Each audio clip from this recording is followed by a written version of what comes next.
All right, guys. Well, I'm gonna do a little update video on the straw blower. It did really good. I just wanted to have something. I don't know if it's because that's actually rubbing on there pretty good. I guess I need to beat that down a little bit, or I need to take the chute off. Actually, we're gonna take the chute off and we'll clearance that little bitty corner right there. That's all it's rubbing on. And it just happens to be where there's a weld, so that weld's harder than the elbow.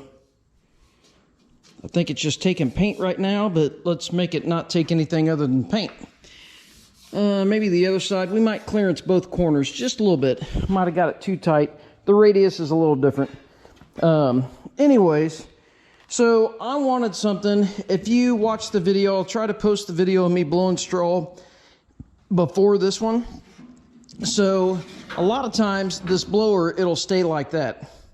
Well, I thought about wrapping a bungee around it, and here's an eyelet just to keep it up. But my thought was, a lot of times I'm gonna do this by myself.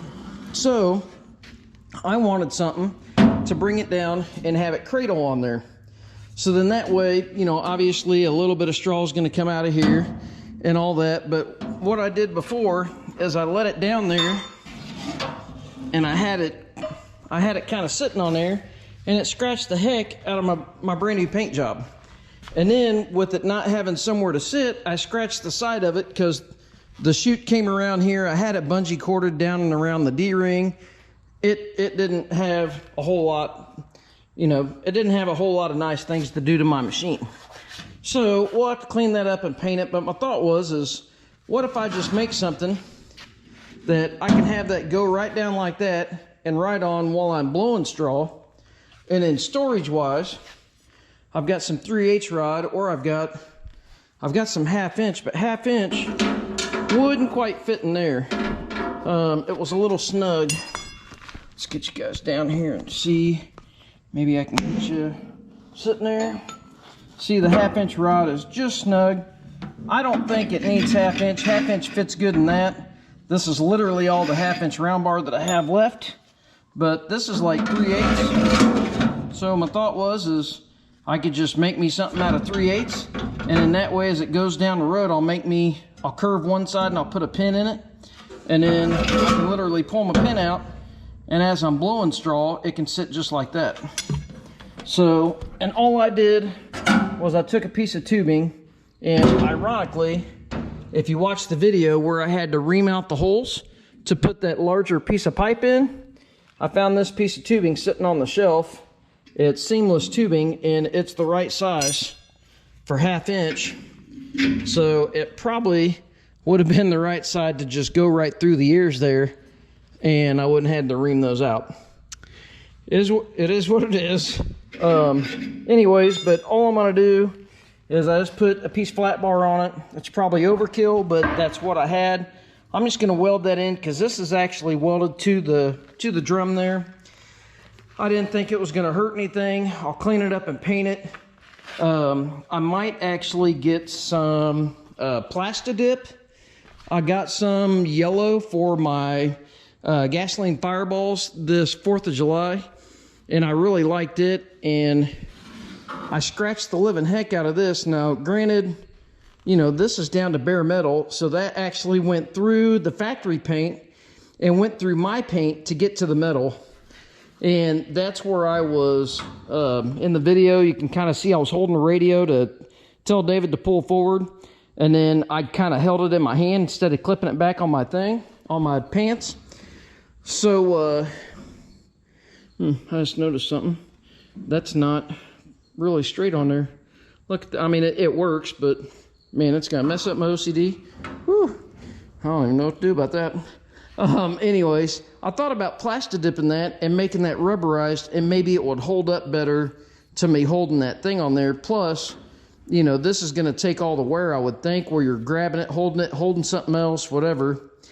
So, I think I might order some Plastidip, and I thought that would be nice to get that, you know, have that Plastidip to where it wouldn't be metal on metal and vibrating a bunch. Maybe we'll put you guys up here, and you get a little bit of get a little bit of icy weld today, maybe. He's better than I am, but he does it all the time. All right, motor's on, gas is on.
All right, that should hold up the truck. Okay, so this is what I came up with. A little elaborate.